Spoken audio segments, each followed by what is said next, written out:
예수님에 대한 점증적인 이해. 요한복음 탐구를 시작하면서 계속 언급되는 말이지만 요한복음은 예수님이 누구신가를 드러내주는 매우 중요한 계시의 책이며 그것이 이 복음서의 기록 목적입니다. 그러므로 그가 누구신지 바로 아는 것은 그 무엇보다 중요합니다. 요한복음의 특징 중 하나는 알다와 관련된 표현이 무려 80번 정도 등장하는 것입니다. 그 중에서 절반 정도는 그리스도와 하나님의 정체성을 아는 것과 관련되어 있습니다. 몇 구절 예로 들면 이와 같습니다. 그가 세상에 계셨으며 세상은 그로 말미암아 지은 바 되었을 때 세상이 그를 알지 못하였고 1장 10절 나도 그를 알지 못하였으나 내가 와서 물로 침례를 베푸는 것은 그를 이스라엘에 나타내려 함이라 하니라 1장 31절 이에 그들이 묻되 내 아버지가 어디 있느냐? 예수께서 대답하시되 너희는 나를 알지 못하고 내 아버지도 알지 못하는도다. 나를 알았더라면 내 아버지도 알았으리라. 8장 19절 예수께서 이르시되 너희가 인자를 든 후에 내가 그인 줄 알고 8장 28절 사람들이 너희를 출교할 뿐만 아니라 때가 이르면 물은 너희를 죽이는 자가 생각하기를 이것이 하나님을 섬기는 일이라 하리라. 그들이 이런 일을 할 것은 아버지와 나를 알지 못함이라. 16장 2, 3절 영생은 곧 유일하신 참 하나님과 그가 보내신 자 예수 그리스도를 아는 것이니이다. 17장 3절 현대인들이라면 아마도 어떤 경로로든 예수라는 이름을 거의 다 들어보았을 것입니다. 그러나 그 이름을 들은 적이 있다는 이유만으로 그분을 안다고 말할 수는 없을 것입니다. 예수님의 시대, 예수님과 동일한 시대와 동일한 지역에 함께 살았던 사람들도 그분에 대해 제대로 다 알지 못했습니다. 예수님의 정체성에 관한 부분은 예수님 자신이나 제자들조차도 전체적으로 다 설명해 줄 수 없는 이유가 있었습니다. 그것은 이전 글에서도 보았듯이 예수님이 완전한 인간의 신분으로 살고 활동하셔야 했기 때문이고 제자들도 예수님에 대해 모든 것을 드러내어 직접적으로 표현할 수 없었던 것은 아직 깨닫지 못하는 사람들에게 인간을 신격화하는 것으로 비춰져서 자칫 신성모독이라는 오해의 빌미를 제공하여 복음 전파의 장애로 작용되거나 지나친 공격의 대상이 될 가능성이 있었기 때문입니다. 그러나 예수께서는 간접적인 방식으로 자신이 누구신지를 누차 말씀해 오셨음을 확인할 수 있습니다. 따라서 우리가 요한복음에 기록된 예수님을 온전히 알려면 이 부분을 염두에 두어야만 합니다. 요한복음에서 예수님에 관한 계시는 점층적입니다. 수많은 사람들이 예수님과 접촉하며 그를 알아가지만 사람에 따라 표면적인 이해와 심층적 이해와 본질적인 이해의 단계로 그 알매 정도가 각기 다릅니다. 요한복음의 특징을 이루는 이러한 점증적 방식을 숙지하지 못한다면 그분에 대한 묘사가 모순처럼 보여서 그분의 정체에 관해 혼란스러울 수도 있습니다. 그러므로 그분을 진정으로 알려면 이 점증적인 방식을 알아야 하고 그것을 따라 한층 더 깊은 이해의 단계로 접근해 가야 합니다. 궁극적으로 가장 본질적이고 근원적인 그분의 정체에 도달하기 전에는 우리가 예수님을 안다라고 감히 말할 수 없을 것입니다. 도표를 참조하여 사람들이 예수님에 대해 어떻게 또 얼마나 제대로 알고 있는지 가장 바깥층인 표면적인 알매서부터 탐구해 보도록 하겠습니다. 1. 표면적인 이해 이르되 이는 요셉의 아들 예수가 아니냐 그 부모를 우리가 아는데 자기가 지금 어찌하여 하늘에서 내려왔다 하느냐 6장 42절 예수께서 오병이 기적으로 굶주린 군중을 먹이신 후 자신이 하늘로부터 온 생명의 떡이라고 선언하셨습니다. 이 말씀을 들은 사람들이 아니 이 사람은 요셉의 아들 예수가 아닌가 우리가 그 부모를 다 아는데 어떻게 하늘에서 왔다고 말하는가라고 수군대기 시작했습니다. 아마도 이렇게 말하는 이들은 갈릴리 지역에 예수님과 같은 동네 사람들이거나 아니면 주변 동네에서 함께 생활해온 사람들이었을 것입니다. 따라서 그들은 그 누구보다 예수에 대해 잘 압니다. 그의 어린 시절부터 성인이 될 때까지 자라온 성장 과정도 알고 그의 부모와 동생들 등 가족 관계와 가정 환경까지도 다 압니다. 그러니 그들의 말이 아주 틀린 것은 아닙니다. 그러나 안타깝게도 이것은 예수님을 한지 요셉의 아들로 이해하는 표면적인 알밀 뿐입니다. 표면적인 이해는 그의 인간적인 신상 정보를 아는 것에 불과합니다. 그러나 우리는 이 사람이 어디서 왔는지 아노라. 그리스도께서 오실 때는 어디서 오시는지 아는 자가 없으리라 하는지라. 7장 27절. 예수에 대한 일반적인 유대인들의 이해를 잘 보여주는 말씀입니다. 그들은 예수를 그리스도로 믿을 수 없고 인정할 수 없다는 말을 합니다. 왜냐하면 그리스도는 오실 때 어디에서 오시는지 알 수가 없어야 하는데 예수는 어디서 왔는지 너무나 잘 안다는 것입니다. 위에 언급된 갈릴리 사람들의 이해와 비슷합니다. 유대인들은 메시아가 다윗의 자손으로 다윗의 동네 베들레헴에서 태어나신다는 사실을 알고 있으면서도 한편으로는 메시아는 세상을 바꿀 강력한 힘을 가진 자로 어디선가에서 호련히 등장할 것이라는 신비주의적인 기대를 하고 있는 것입니다. 그들이 예수가 어디에서 왔는지를 안다는 것은 표면적인 알매 단계입니다. 이에 대해 예수님은 너희가 나를 알고 내가 어디서 온 것도 알거니와 내가 스스로 온 것이 아니니라고 해명하셨습니다. 7장 28절. 이에 그들이 맹인이었던 사람을 두 번째 불러 이르되 너는 하나님께 영광을 돌리라. 우리는 이 사람이 죄인인 줄 아노라. 9장 24절. 예수께서 태어나면서부터 소경이었던 사람을 고쳐주셨습니다. 그런데 그날이 마침 안식일이었기 때문에 그것 때문에 바리새인들 사이에서도 논쟁이 일어났습니다. 어떤 사람은 이 사람이 안식일을 지키지 않는 죄인이니 하나님께로부터 온 자가 아니라고 주장하고 어떤 사람은 죄인이 어떻게 이러한 표적을 행할 수 있는가 하며 의견이 서로 충돌한 것입니다.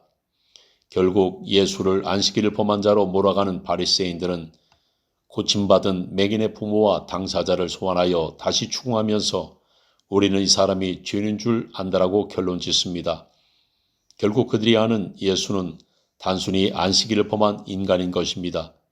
역시 표면적인 알입니다. 하나님이 모세에게는 말씀하신 줄 우리가 알거니와 이 사람은 어디서 왔는지 알지 못하노라.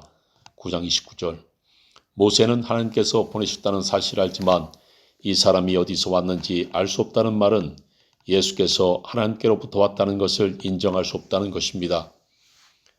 비슷한 이력을 가진 사도 바울은 고린도후서에서 이렇게 고백합니다. 그러므로 우리가 이제부터는 어떤 사람도 육신을 따라 알지 아니하노라.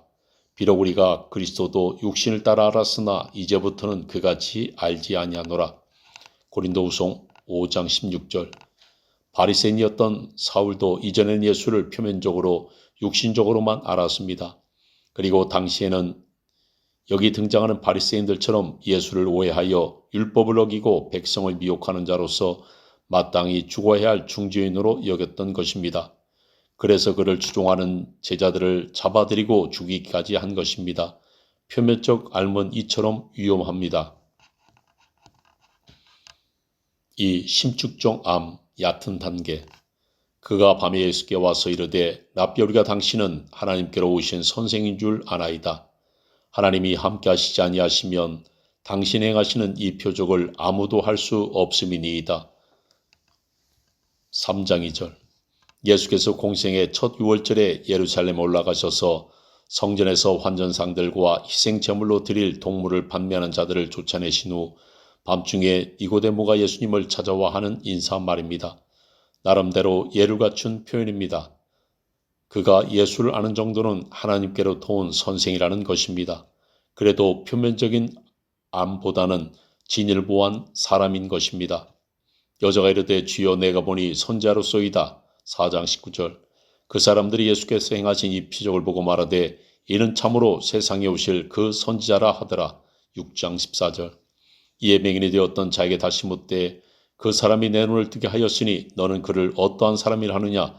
대답하되 선지자니이다 하니 9장 17절. 예수님을 선지자로 이해한 사람들도 역시 심층적 알매 첫 단계에 해당됩니다.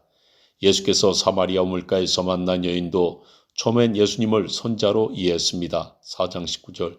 오병이어 기적의 떡을 먹은 사람들도 예수님을 모세가 예언한 그 선자로 여겼습니다.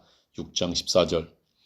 앞에 언급했던 남에서부터 맹인이었다가 고침을 받은 사람도 예수님을 선자로 생각한 것입니다. 9장 17절. 이러한 이해가 심측적 이해의 첫 단계입니다. 예수님을 표면적으로만 이해하지 않고 한 걸음 더 나아가 하나님이 보내신 특별한 분으로 인식하는 것입니다. 그러나 이러한 이해의 단계도 충분하지 않습니다.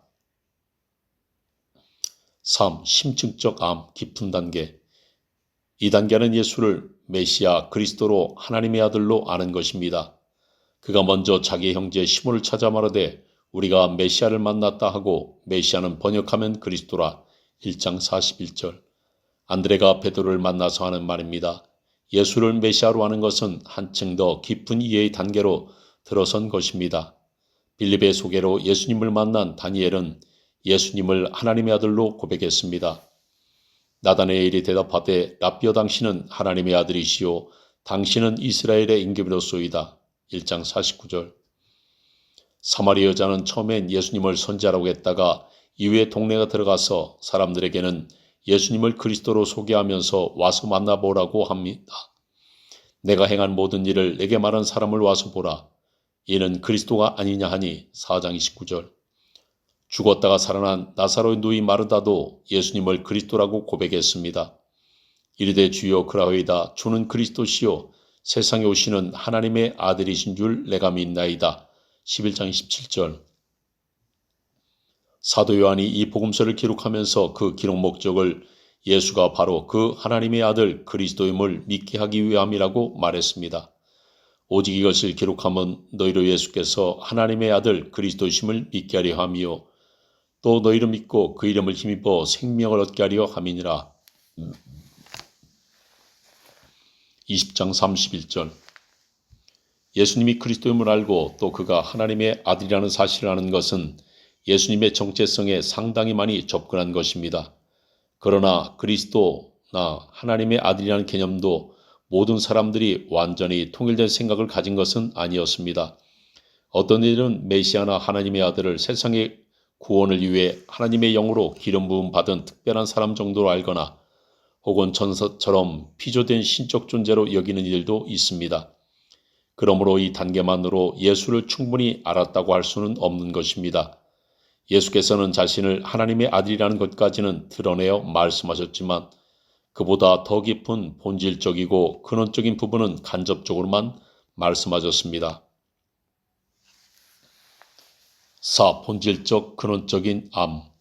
결론부터 말하자면 이 단계는 예수님이 단지 사람만이 아니라 하나님이시며 바로 그 유일하신 참 하나님이심을 아는 것입니다. 예수님은 완전하고 철저한 인간의 신분으로 활동하셔야 했기 때문에 자신을 직접 하나님으로 표현하시지 않고 자신이 지닌 완전히 다른 두 가지 본질과 속성, 즉 신성과 인성, 하나님 신분과 사람 신분을 아버지와 아들이라는 용어로 구분하여 사용하셨습니다.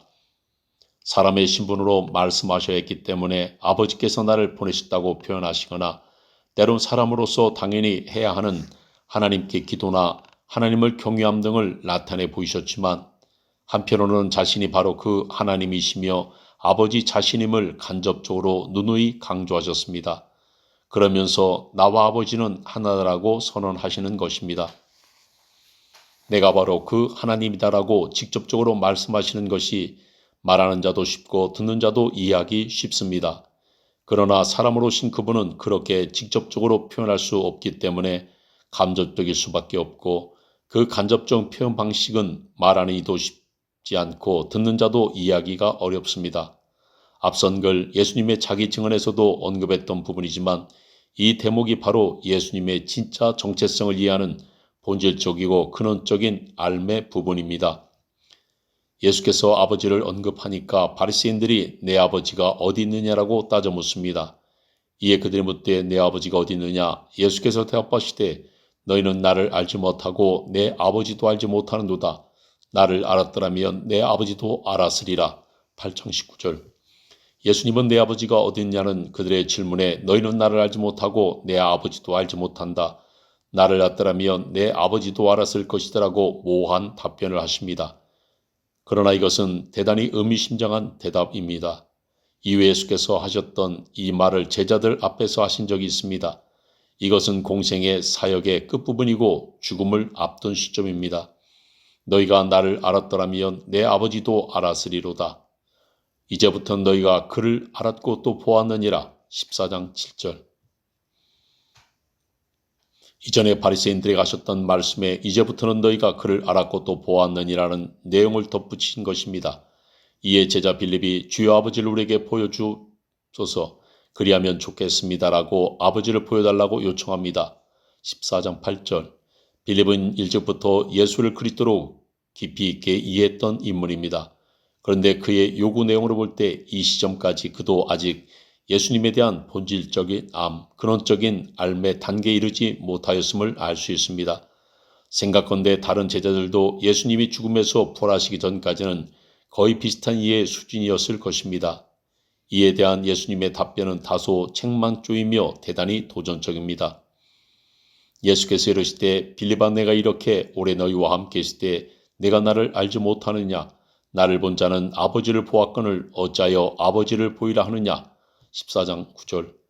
아버지를 보여달라는 빌립의 요청에 예수님은 나를 알지 못하느냐고 되묻습니다. 내가 이렇게 오랫동안 너희와 함께 있으면 이제는 나를 충분히 알 때가 되지 않았느냐고 묻는 것입니다. 요청에 대한 답변으로는 동문서답 같지만 이것은 내가 아버지인 것을 아직도 알지 못하느냐는 의미의 간접 표현이라는 것을 알 수 있습니다. 그리고 나를 본 자는 아버지를 보았거늘 어찌하여 아버지를 보이라 하느냐고 하신 것은 더 이상은 보여줄 것이 없다는 것입니다.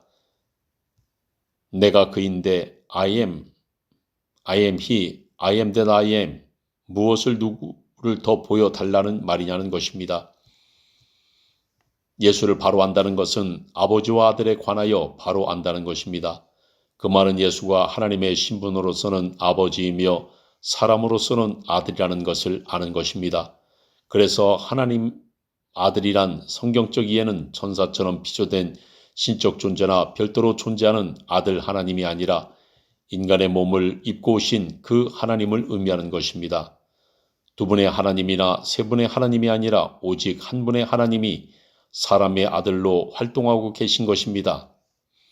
예수께서는 제자들에게 후일에 사람들이 너희를 핍박하는 이유도 아버지와 아들을 제대로 알지 못하기 때문이라고 하셨습니다. 사람들이 너희를 출교할 뿐만 아니라 때가 이르면 무릇 너희를 죽이는 자가 생각하기를 이것이 하나님을 섬기는 일이라 하리라.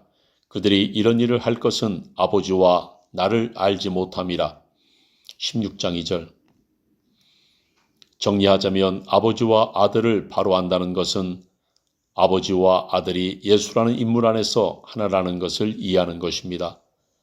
나와 아버지는 하나이니라 하신데 10장 30절. 아버지와 내가 뜻이 같다라든지 신의 공동체 안에서 본질이 동일하다는 연합체로서의 하나를 의미하는 것이 아니라 존재의 하나를 말하는 것입니다. 요한복음 17장 3절은 요한복음의 요절 중 하나라고 해도 과언이 아닙니다. 영생은 곧 유일하신 참 하나님과 그가 보내신 자 예수 그리스도를 아는 것이니이다. 영생의 기본 조건은 하나님이 유일하신 분이라는 것과 그가 보내신 자 그리스도를 아는 것이라고 했습니다. 여기서 기본 전제는 하나님은 유일한 분이라는 사실입니다. 하나님은 둘이나 셋이나 공동체일 수가 없습니다. 예수를 하나님으로 인식하는 것은 본질적인 이해에 근접한 것입니다만 바로 그 하나님이 아닌 또 한 분의 하나님, 아들 하나님으로 인식한다면 이것은 성경에서 벗어난 사고이며 빗나간 이해입니다. 따라서 이 말씀의 참된 뜻은 지금까지의 표현으로 보면 홀로 한 분이신 하나님 아버지와 사람 신분의 그리스도인 아들을 바로 아는 것이라고 할 수 있겠습니다. 결국 예수를 바로 아는 것입니다. 그가 하나님 아버지이시며 사람 아들이시라는 것, 즉 인간의 몸을 입고 오신 유일하신 참 하나님이심을 아는 것입니다. 이사야 선지의 예언을 참고해 보겠습니다. 이는 한 아기가 우리에게 낳고 한 아들을 우리에게 주신 바 되었는데 그의 어깨는 정사를 메었고 그의 이름은 기묘자라. 모사라. 전능하신 하나님이라. 영존하시는 아버지라. 평강의 왕이라 할 것임이라. 9장 6절. 예수는 아기로 태어나셨지만 전능하신 하나님이시며 사람의 신분으로는 아들이었지만 동시에 하나님으로서는 영존하신 아버지셨습니다. 아버지와 아들은 하나입니다. 지난 글에서 예수님은 에고 에임이라 하는 표현으로 자신을 증거하셨다고 언급했습니다. 이는 스스로 계신 자의 의미로 구약에서 여호와가 자신의 존재를 알리실 때 쓰신 표현이었음을 보았습니다. 요한복음 8장 24절을 다시 한번 보겠습니다. 그러므로 내가 너에게 말하기를 너희가 너희 죄 가운데서 죽으리라 하였노라. 너희가 만일 내가 그인 줄 믿지 아니하면 너희 죄 가운데서 죽으리라. I am. 직접적인 표현으로 바꾸면 나는 스스로 있는 자니이다. 그것을 믿지 않으면 너희는 죄 가운데서 죽을 것이다가 될 것입니다. GNT 버전의 영어 성경입니다. That is why I told you that you will die in your sins, and you will die in your sins if you do not believe that I am who I am. 예수께서 나를 알았더라면 내 아버지도 알았을 것이다. 이제부터는 너희가 그를 알았고 또 보았다. 나를 본 자는 아버지를 보았다. 나와 아버지는 하나다라고 말씀하시는 것은 자신이 바로 스스로 계시는 홀로 한 분이신 그 하나님 여호와라고 간접적으로 계속 선포하고 계시는 것입니다. 우리는 그 말씀의 진리를 바로 파악해야만 합니다. 그렇게 할 때 그분의 근원적인 정체를 제대로 이해할 수 있습니다. 부활하신 예수님을 만난 도마가 예수님을 향해 고백합니다. 도마가 대답하여 이르되 나의 그 주님이시오 나의 그 하나님이시니이다. 20장 28절. 오 큐리오스 카이 오 데오스. 오 큐리오스 그 주님 더 로드. 오 데오스 그 하나님 더 갓. 예수님은 그 주님 여호와이시며 예수님은 그 하나님 여호와이십니다. 이것이 예수님을 본질적 근원적으로 알고 이해하는 단계로 그분을 알매 최종 결론입니다. 요한복음은 결국 이것을 말씀하려고 하는 것입니다. 마지막으로 비록 요한복음은 아니지만 요한이 쓴 마지막 책 요한계시록에 기록된 말씀을 참고해 보겠습니다. 계시록 역시 기록의 주된 목적이 예수님에 관한 계시이기 때문에 여기서 참고할 만합니다. 주 하나님이 이르시되 나는 알파 오메가라 이제도 있고 전에도 있었고 장차 올 자요 전능한 자라 하시더라. 1장 8절. 내가 볼 때 그의 발 앞이 엎드러져 죽은 자같이 되매 그가 오른손을 내게 얹고 이르시되 두려워하지 말라. 나는 처음이요 마지막이니 곧 살아있는 자라. 내가 전에 죽었었노라. 볼지어다 이제 세세토록 살아있어 사망과 음부열쇠를 가졌노니. 1장 17절. 나는 알파 오메가요 처음과 마지막이요 시작과 마침이라. 22장 13절.